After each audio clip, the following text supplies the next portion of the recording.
우리 주일 오전에 계속해서 성경의 각 책들을 개관하면서 살펴보는 말씀들을 나눠보고 있습니다. 우리가 지난 시간까지 열왕기서의 말씀을 나누었고요.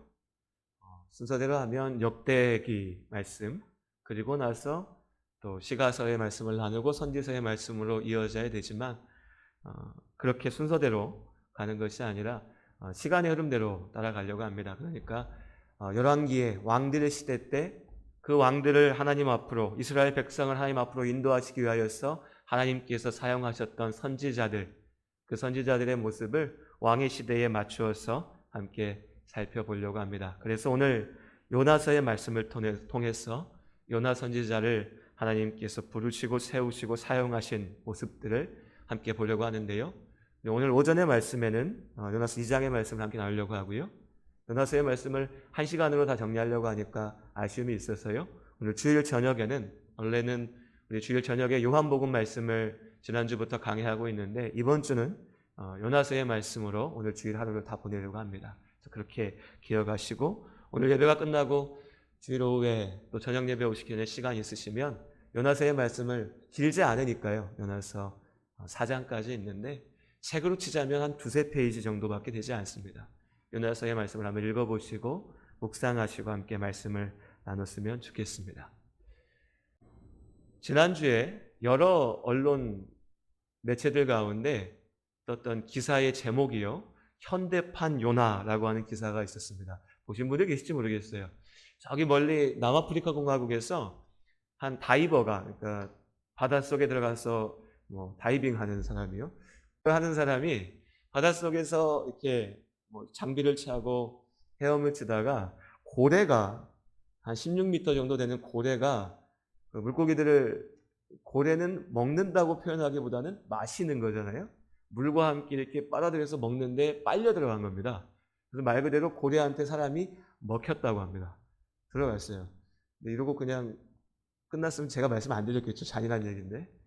이 사람이 그 고래에게 먹히고 나서, 삼켜지고 나서 한 2-3초 정도, 그러니까 잠깐이었겠죠.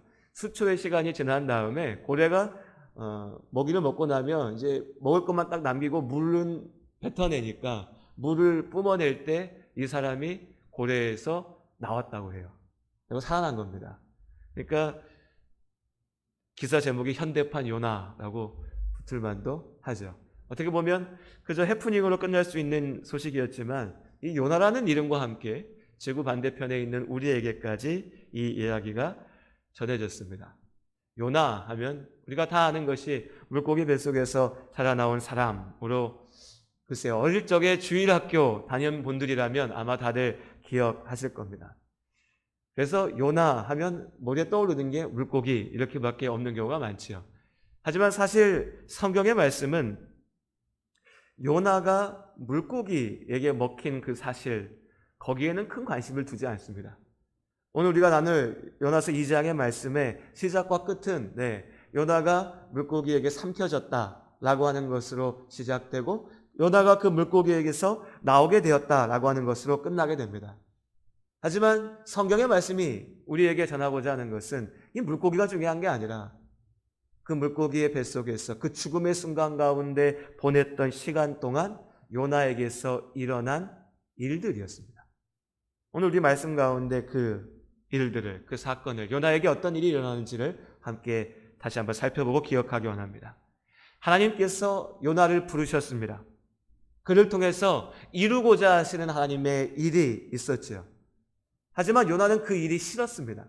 자세한 내용들은 오늘 저녁에 나누기로 하고요. 이 핵심만 이해하시면 될 것 같아요. 하나님은 요나를 부르셨는데, 그를 통해서 무언가를 하고자 하셨는데 요나는 그것이 싫었습니다. 그래서 하나님께서 가라고 하신 것과는 정반대의 길을 향해서 갑니다. 우리로 치면 일본으로 가라고 했더니요, 요나는 중국으로 가버린 겁니다. 남쪽에 제주도로 가라고 했더니 저 서울의 북쪽으로 올라가 버린 겁니다.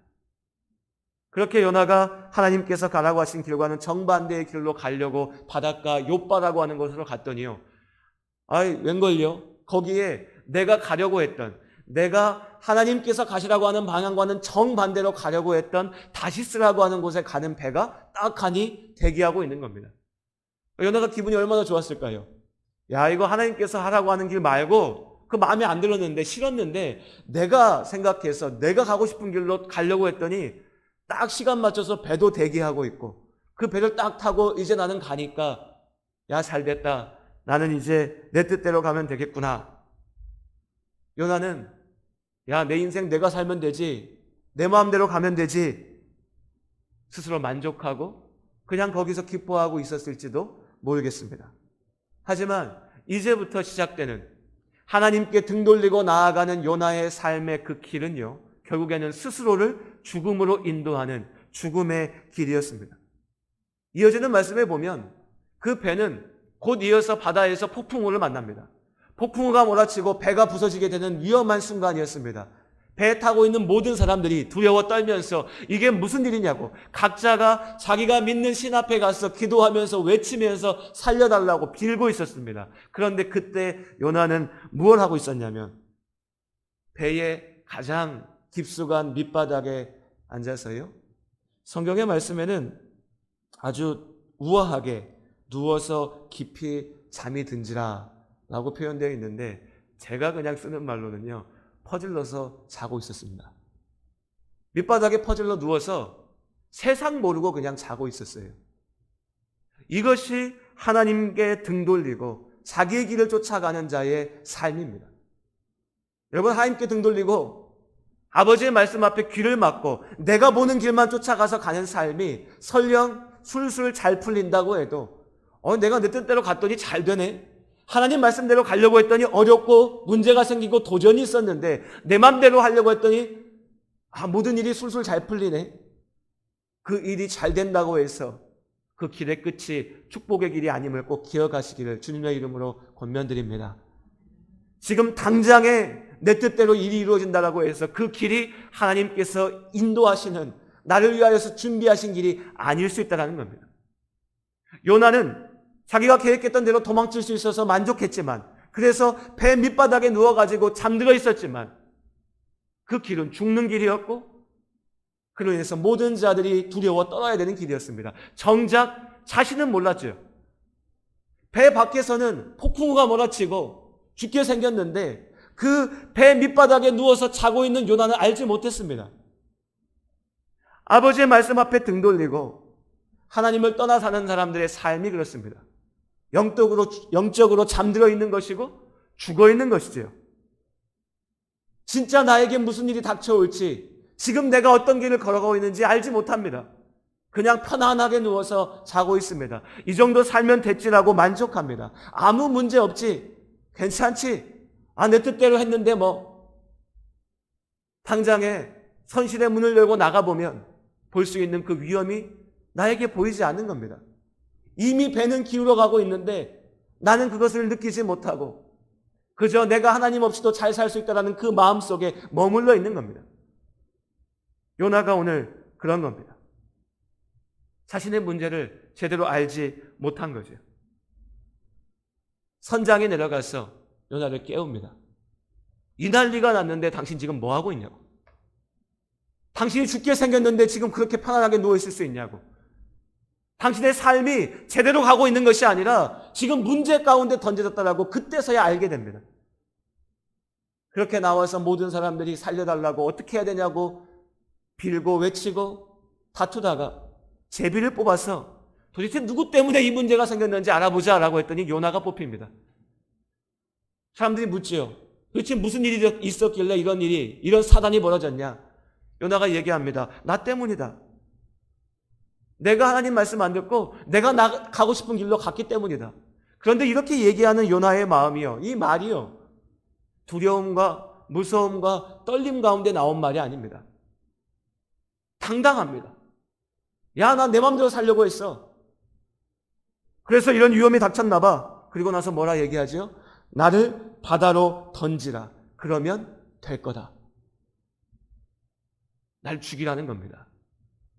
이 말씀에 어떤 느낌으로 보이시나요? 저는 12절의 말씀을 읽는데 요나가 이렇게 얘기하는 것 같아요. 야, 가시껏 죽으면 죽지 뭐. 인생 뭐 있나? 나 죽으면 죽지. 나 죽여. 나 던져. 하나님은 왜 나를 이렇게 힘들게 하나 몰라? 귀찮게 하나 몰라? 나는 싫은데, 내 마음대로 가고 싶은데, 내가 원하는 길이 있는데, 왜 자꾸 나를 부르고 힘들게 하고 어렵게 하는지 몰라? 죽으면 그만이지 뭐, 나 죽어버릴 거야. 나 바다에 던져. 이것이 요나의 반응이었습니다. 요나는 스스로 자기를 9절의 말씀에 보면 1장 9절입니다. 하늘의 하나님 여호와를 경외하는 자로라고 말했는데, 자기가 하나님을 안다고, 자기가 하나님을 믿는다고 얘기했는데, 정작 위기의 순간, 도전의 순간, 아픔의 순간이 되었을 때 요나가 하나님 앞에 기도하는 것이 아니라, 요나가 하나님 앞에 무릎 꿇는 것이 아니라, 회개하는 것이 아니라, 돌이키는 것이 아니라 요나가 뭐라고 하고 있죠? 나 죽여봐요 그럼. 죽으면 되지 뭐. 인생 뭐 있나? 내가 사는 거지. 내 마음대로 하는 거지. 내가 할 수 있는데 왜 나를 힘들게 하나? 이것이 그 위기의 순간에 요나의 태도였습니다. 그는 끝끝내 하나님 앞에 순종하지 않았죠. 교만했기 때문입니다. 오늘날에도 많은 사람들이 하나님의 부르심 앞에 등을 돌립니다. 우리가 그냥 쉽게 생각할 때는요, 착하고 선한 사람들은 무언가 하나님의 말씀이 주어지면 그 말씀을 듣고 아멘 하고 대답할 것 같습니다. 그리고 뭔가 좀 못되고 악한 사람들은 내가 무슨 하나님의 말씀을 듣겠어 하고 귀 막고 등 돌리고 갈 것 같죠. 그런데 실상은 어떻습니까? 여러분 어떠신가요? 지금까지 살아오시면서 보시면 세상에서 착하고 선하다고 하는 사람들도 하나님께서 부르시는데 귀 막고 등 돌립니다. 못되고 악하다고 하는 사람들이요, 두말할 것 없지요, 역시 귀를 막고 등을 돌립니다. 인생이 고단하고 불편하고 힘들다고 괴롭다고 하소연하고 불평하면서도 정작 무엇이 나의 인생을 그렇게 아프게 만들었는지에 대해서는 들으려고 하지 않습니다. 나를 지으신 하나님께서 어떻게 나의 삶을 회복시키시려고 하는지, 어떻게 나의 삶을 인도하시려고 하는지에 대해서는 들으려고 하지 않습니다. 기껏 한다는 소리가요, 충분히 잘 사는데 뭐, 나 이 정도면 충분히 잘 사는데, 나 이 정도면 충분히 착하게 잘 사는데, 사람들한테 인정받고 사는데 뭘 하나님 앞에 가가지고 죄인이라고 기도한다고, 그런 거 없어도 돼. 난 충분히 착하게 잘 살고 있어. 혹은요, 뭐 좀 힘든 일도 있지만 인생이 뭐 있나, 이러고 살다가 그냥 죽으면 되지. 그래도 밥 먹고 사는데 까짓 거 뭐 죽으면 다 끝이지 뭐. 어떤 사람들은 또 이렇게 얘기합니다. 내 인생이 너무나 괴롭고 힘들기 때문에 차라리 그냥 죽는 게 낫겠다. 죽는 게 낫겠다. 그런데 세상 천지에 정말 죽고 싶은 사람이 어디 있겠습니까? 살고 싶은데 살 방법이 없으니까 그렇게 말하는 거죠. 그런데 그렇게 죽는 게 낫겠다고 얘기하면서도 정작 살리겠다라고 하시는 하나님의 그 말씀 앞에서는 귀를 닫아버립니다. 그렇게 모두가 선한 사람이나 조금 악한 사람이나, 우리가 봤을 때요, 풍족한 사람이나 모자란 사람이나, 지금의 삶에 만족하고 있는 사람이나 원망하고 불평하는 사람이나 모두가 다 하나님 앞에 동일하게 등 돌리고 귀를 닫습니다. 교만합니다. 요나처럼요. 내 인생 내가 살면 되지, 뭐가 문제냐? 조금 살만하면 이렇게 살면 되지 뭐가 문제냐고 교만하고, 조금 어려우면 그저 불평하고 절망하고 괴로워하다가 끝나는 것이 우리의 안타까운 현실입니다. 그렇게 요나는요, 물 가운데 던져졌습니다. 요나는 큰 소리 쳤습니다. 나 바다에 던져. 나 죽으면 되지 뭐. 까짓 거 뭐 있어? 하나님 나 죽이려면 죽여봐요. 바다에 던져져서 물고기의 뱃속에 들어가고 난 다음에 요나는 진짜 죽음이 무엇인지 실감하게 됩니다. 큰 소리 칠 땐 몰랐습니다. 그냥 죽어버리지 말지 뭐, 이렇게 얘기할 때는 못 느꼈습니다. 지금 내가 힘든 것보다 더 힘들겠어라고 생각했습니다. 하지만 진짜 죽음이 눈앞에 닥쳐왔을 때에 요나가 생각하는 것과는 달랐습니다. 2장 2절에 요나의 고백처럼 그는 진짜 고난 가운데 던져지게 됐습니다. 그 고난 속에서, 그 깊은 바다 속에서 요나의 마음을 한번 생각해 보십시오. 5절과 6절에 표현되어져 있는, 묘사되어져 있는 모습이 요나가 스스로 자신의 상황을 이야기하는 것이 물이 나를 영혼까지 둘러싸우며, 하나님 내 영혼까지도 물에 다 덮여 있는 것 같습니다. 깊음이 나를 에워싸고 바다의 풀이 내 머리를 감쌌나이다. 절망의 밑바닥 가운데 들어가 있는 겁니다. 바닷속 저 밑으로 들어가서 그 속에 혼자 던져져 있는 겁니다. 내가 산의 뿌리까지 내려갔사오며 땅이 그 빗장으로 나를 오랫동안 막았사오나, 바다 깊은 곳에 저 깊은 어두운 그 밑바닥에 던져져서 온 땅이 나를 둘러싸고 가둬놓고 내가 그 속에서 죽음을 기다리면서 아무것도 할 수 없는 그 고통의 순간이 지금 바다에 던져진 요나의 상황이었습니다. 2절의 말씀에 보면 요나가요, 자신이 스올의 뱃속에 있었다라고 이야기하죠. 스올이 뭐냐면 유대인들에게 스올은 빛이 하나도 없는 가장 어두운 밑바닥입니다. 절망의 바닥이죠. 다윗이 얘기한 사막의 골짜기입니다. 죽은 자들의 세상입니다. 그 스올, 그 죽음의 자리 가운데 내가 던져졌다는 거죠. 자신이 생각했던, 쉽게 얘기했던 상황과는 다른 겁니다. 우린 모두에게 내 인생의 바닥이라고 얘기하는 고통과 아픔과 어려움의 순간이 있습니다. 내 스스로 인생을 포기하고 싶은 그 절망의 순간이 우리에게 있습니다. 그때가 요나가 던져진 것 같은 우리 각자의 스올이죠. 우리 각자의 바닷속, 우리 각자의 물고기 속입니다.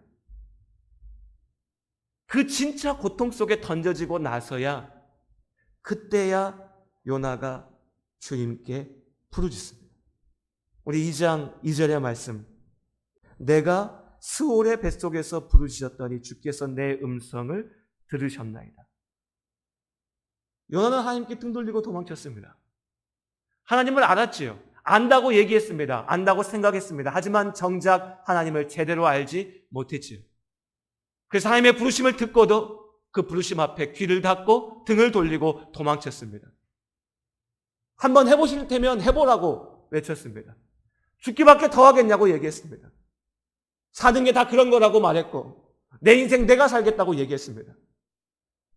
하지만 그가 진짜 고난, 어두움, 스올 가운데 던졌을 때에 그때 비로소 요나는 하나님 앞에 기도했습니다. 주께 부르짖었습니다. 그 고난이, 그 스올이, 물고기의 뱃속이 요나를 죽음 가운데 던지는 고통의 순간이었지만요, 하나님께서 그를 구원하시는 축복의 시작이기도 했습니다. 그리고 하나님께서 이 요나의 부르짖음을 들으셨습니다. 공의로우신 우리 하나님께서 우리를 사랑하시는 우리 아버지가 되신 줄로 믿습니다. 성경은 하나님의 사랑을 너무나 분명하게 증거합니다. 그 변화의 시작이 회개이지요. 나의 죄를 깨닫고 인정하며 하나님을 향해서 돌아서는 겁니다. 하나님께서 말씀하실 때 요나는 듣지 않았습니다. 하나님께서 부르실 때 요나는 도망쳤습니다. 폭풍과 몰아치고 내 인생이 죽어가는 위기 속에 던졌을 때도 요나는 큰 소리 쳤습니다. 하지만 마침내 그가 온전히 죽음 앞에 섰을 그때에, 가장 낮아진 그때에 됐을 때 비로소 요나는 인정했습니다. 하나님이 아니면 안 된다고. 내 삶이 오직 주의 은혜 가운데 있다고 그가 하나님을 붙잡고 부르짖었습니다. 그렇게 부르짖을 때 요나의 고백이 어땠는지 아세요? 4절의 말씀해 보시면요, 내가 말하기를 내가 주의 목전에서 쫓겨났을지라도 다시 주의 성전을 바라보겠다 하였나이다. 아멘. 양심은 있죠. 요나도 양심은 있는 거예요. 하나님, 내가 진짜 나쁜 짓 많이 했죠. 내가 주님 앞에 부르시는 것 안 듣고 도망쳤었습니다. 그래서 내가 주의 목전에서 쫓겨났을지 모릅니다. 내가 하나님 같으면요, 나 같은 사람 안 볼 것 같아요. 쫓아버릴 것 같습니다. 쳐다도 안 볼 것 같습니다. 요나의 고백입니다. 하지만 그래도 내가 스올의 뱃속에서 다시 주님 계신 성전을, 하나님을 바라보겠습니다. 주님께서 나를 쫓아내신다 해도 내가 할 말이 없지만, 그런 죄인이지만 그래도 주님을 바라보겠습니다. 누가복음 15장에 탕자의 이야기 기억하시죠? 탕자가 아버지께 돌아갈 때 어떤 마음으로 돌아갔습니까? 내가 가면 아버지가 날 잘 맞아주실 거야. 나 아무 문제 없어. 어차피 우리 아빠가 있잖아. 이게 아니었죠. 나도 염치가 있는데 도저히 못 돌아가겠는데 지금 이것보다는 아버지 집에 가서 종로를 타는 것이 더 낫겠다. 내가 혼나고 욕먹고 매맞더라도 종로를 타더라도 아버지 곁에 있겠다라고 돌아갔지요. 그때 그 탕자를 기다리던 아버지가 그 아들이 돌아온 모습을 보고 기뻐하며 잔치를 베풀고 축복한 줄로 믿습니다. 하나님께서는 동일하게 주여 내가 주님의 목전에서 쫓겨났을다 할지라도 그래도 내가 지금은 이 순간에는 이 절망 속에서는 하나님만 바라보고 주님께만 기도합니다라고 외쳤을 때에 주님께서 그 고난 가운데 요나의 기도를 들으셨고 주님께서 스올의 뱃속에서 외치는 요나의 부르짖음 가운데 함께 하신 줄로 믿습니다. 그러니 여러분 기도하시기 바랍니다. 하나님 앞에 무릎 꿇고 나아가시기를 바랍니다. 지금도 하나님께서는 탕자를 기다리는 마음으로 우리를 기다리고 계십니다. 특별히 지금 여러분의 삶 가운데, 우리의 삶 가운데 내가 스올 가운데, 어두움 가운데, 고난 가운데, 문제 가운데 던져져 있다면 그때가 바로 주님 앞에 기도할 때인 줄로 믿습니다. 내가 기도할 때 그 기도 가운데 하나님께서 나를 붙잡으십니다. 이 은혜를 경험하고 난 다음에 그때야 비로소 요나가 고백합니다. 우리 8절과 9절의 말씀 마지막으로 함께 한 목소리로 읽겠습니다. 우리 함께 읽겠습니다. 거짓되고 헛된 것을 숭상하는 모든 자는 자기에게 베푸신 은혜를 버렸사오나 나는 감사하는 목소리로 주께 제사를 드리며 나의 서원을 주께 갚겠나이다. 구원은 여호와께 속하였나이다. 아멘. 거짓되고 헛된 것을 쫓아갈 때 우리는 하나님의 은혜를 다 알지 못합니다. 하나님을 안다라고 얘기하는 우리도 마찬가지입니다. 요나 역시 그랬으니까요. 이 자리에 있는 우리도 하나님을 알고 믿는다라고 얘기하면서도 정작 삶의 많은 순간에 내가 살면 되지, 내가 하면 되지, 살만한데 왜 하나님은 굳이 그렇게 나한테 귀찮은 것만 시키시나? 왜 아버지 말씀은 내 귀에 이렇게 듣기 싫은가? 원망하고 불평하고 도망치고 내 마음대로 살고자 합니다. 그때는 이 주의 은혜가 보이지 않습니다. 그러나 스올의 뱃속 가운데 던져졌을 때에 그 절망과 고난의 밑바닥에 도달했을 때에 비로소 깨닫는 겁니다. 하나님의 은혜로 내가 살고 있음을. 그래서 감사하는 거죠. 내가 주께 감사하고 오직 나의 구원이 여호와께 속하였노라 고백하는 겁니다. 거듭 이 시간 말씀을 통하여 우리 성도님들께 권면드립니다. 삶의 어려움과 아픔 가운데 있는 우리 성도님들 무엇보다 주님께 기도하시기 바랍니다. 그리고 지금 내가 그 고통의 순간을 벗어나 있다면 이제 다시 어리석음 가운데 빠져서 교만하지 말고 나를 부르셨던 주님의 그 금성을 기억하면서 주님의 그 은혜를 기억하면서 나아가시기를 주님의 이름으로 축원합니다. 하나님께서 우리와 함께 하시고 우리의 구원자가 되심을 믿습니다. 그 주님의 부르심 앞에 온전하게 서는 우리 모두가 될 수 있기를 주님 앞에 소원합니다. 같이 기도하시겠습니다.